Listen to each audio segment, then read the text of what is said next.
They allegedly found 520 pounds of worth about $1 million on the street. Ralo a threat to them. Ralo got power and got control. Anybody who ain't got nowhere to go, Ralo welcome you freely.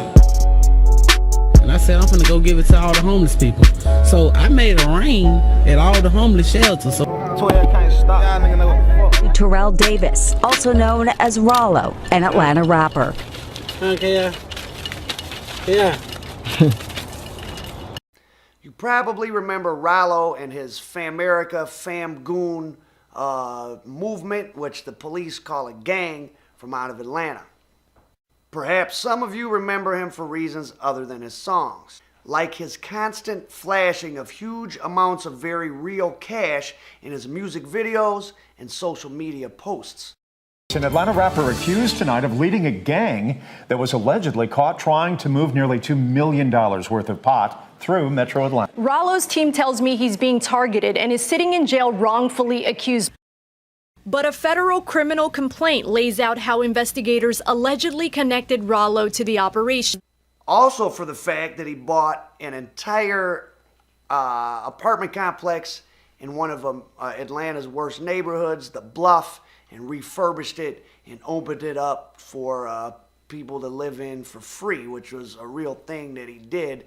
From what it was, from what it looked like, all of it went fished up by the time, but from what it was to what it did, he did a marvelous job to it. I was semi-familiar with Atlanta. I did live there for about 1.5 years, but I lived in the outskirts in this totally nondescript suburb called Austell, and I didn't have any reason to be driving around in the Bluff, but now I have some friends there, King FamGoone, some other people, and I went down there and talked to them right on the block in Ashby. Anybody who ain't got nowhere to go, Ralo welcome you freely. You feel me? How many people you think were living over there at any time? I mean, I couldn't even count out there. I mean, more than a few. More than a few, So Ralo got hit with charges of attempting to traffic about 1,000 bowls of Kush from Sacramento's California area, I believe, which is part of the so-called Green Triangle of Northern California that produces a lot of the high-grade product. And I think 2 different 500-pound loads were caught at Atlanta's Hartsfield Airport and attributed to Ralo. Before we dig any deeper into this, let's tell you who 23-year-old Terrell Davis, aka Ralo, is, if you're not familiar with Atlanta's hip-hop scene. The artist has a huge social media presence and following, with more than 200,000 monthly listeners on Spotify and song collaborations with T.I., 2 Chainz, Future, Gucci Mane, and so many others.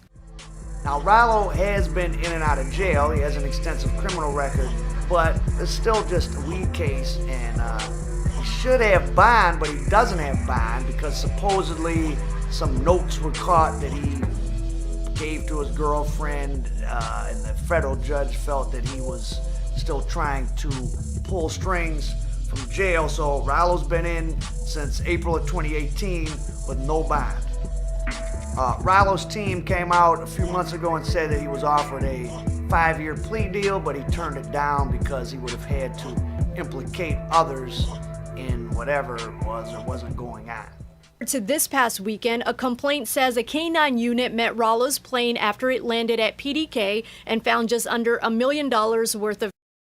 Ralo and 8 others were arrested. Now, Ralo, unfortunately, was another rapper, just like ARAB, whose appearances on social media, and especially on the Jerry Springer of hip-hop, aka the ringmaster of self-incrimination, DJ Vlad, gave the feds ample ammunition in the case.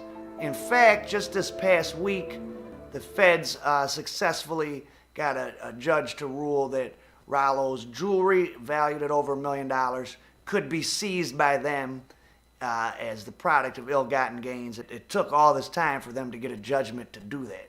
So, when there's that much money at stake, $1 million, I mean, that goes into the coffers of that DEA office, and it'll get sold, and they'll get the money to spend, probably split it with local law enforcement, And I know people that have had money like taken at the airport and this and that, who could prove, you know, that they legitimately, you know, that they had earned that money legitimately, and they didn't get their money back. A close friend of mine got X number of dollars taken from him, and he got a lawyer and was going to court, and they ruled to give him his money back, but like 80% of what he was supposed to get back was eaten up by lawyer fees to get it back. So if they take your money or your jewelry, 9 out of 10 is gone forever.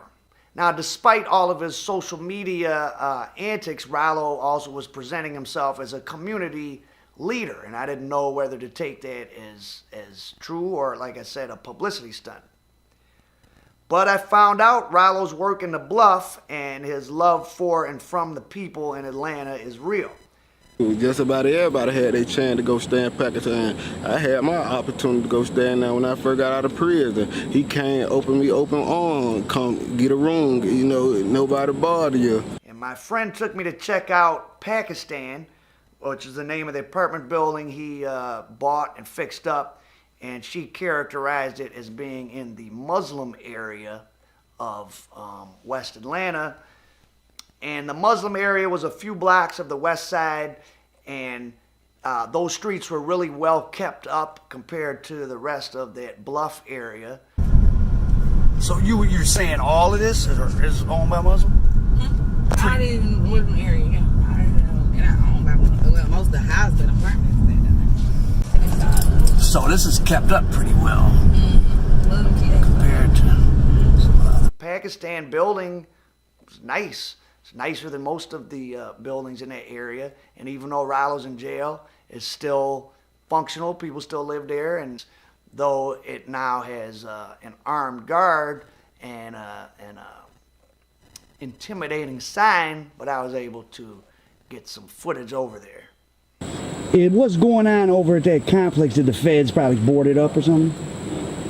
Nah, that complex fully operational. That complex still stay there. People still taking care of it. My little nephew right there went around there to cut the grass a couple of weeks ago. You feel me? It's fully operational. But they stay rent-free right now.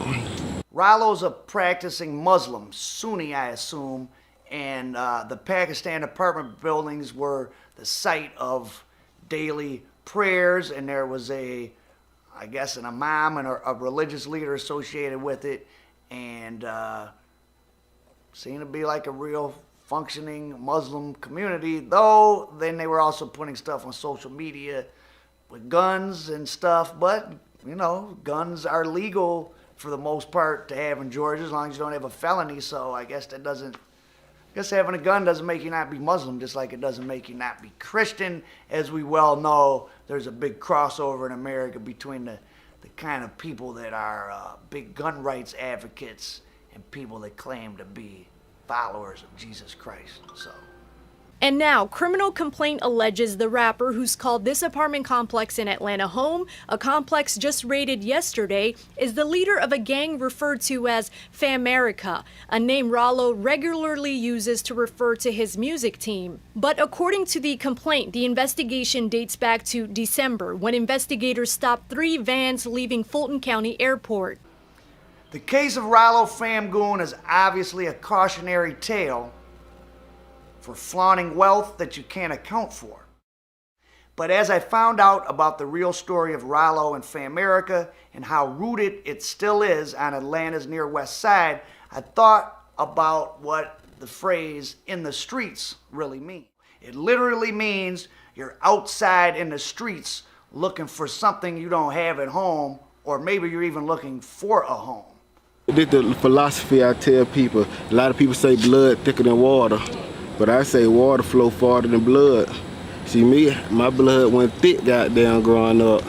The street was thicker than my blood, you feel me? I drank water to survive, you feel me? The people, my friends in the streets, that's the water I drank every day to survive when the blood goddamn was thicker than got thin around me. You had to find a family. Create a family. Create a family, yeah. And it sounds like You did. I mean, you still Most here. definitely do, because I love everybody around. Most definitely, we blood thicker than water. You feel? So, and that was, what, 16 years ago your mother told you to get out in the street. And you're still free and alive. Yeah, my mama deceased right now. She died when I was like 15. But I'm saying you're still obviously free and alive. I'm most definitely free and alive and doing pretty okay. I'm doing great. Yeah. I'm king. I'm the shit. I am who I am. And that's what Ralo provided. That's what FamAmerica was, a family on the streets, and the Pakistan building he refurbished was a place to live for people that didn't have anywhere else to go. And if that's not a community leader, then I don't know what is. So Ralo really is in the street and of the street. I never thought about myself. You know what I'm saying? Whatever I get, I make sure large quantities of people can live in it. So like in all the worst neighborhoods of America, the kids who are out in the street looking for a place to sleep or eat, or for a family, came together under Ralo, who spent plenty of his own money helping to support them and just helping them navigate daily life. Ralo couldn't even imagine himself away from his street family. I was in the club this weekend. I was in a club called Bluff. It's out Bankhead in Atlanta. My friend Gucci Man and I, we was in the club making it rain, and I just went feeling it. And I said, I'm finna go give it to all the homeless people. So I made it rain at all the homeless shelters. He's already been in a year and a half, and it is only a weed case. So hopefully, once it gets adjudicated, between time served, he'll be home pretty soon.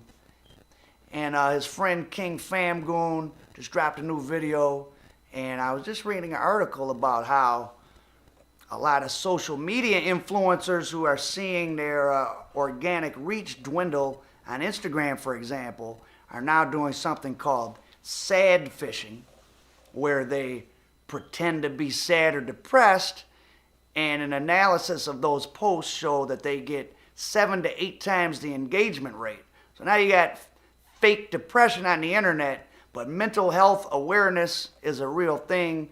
And King FamGoone told me a couple months ago he was dropping an album called Mental Health, and he's got a new video, got some snippets playing. Go check out the whole video, link below.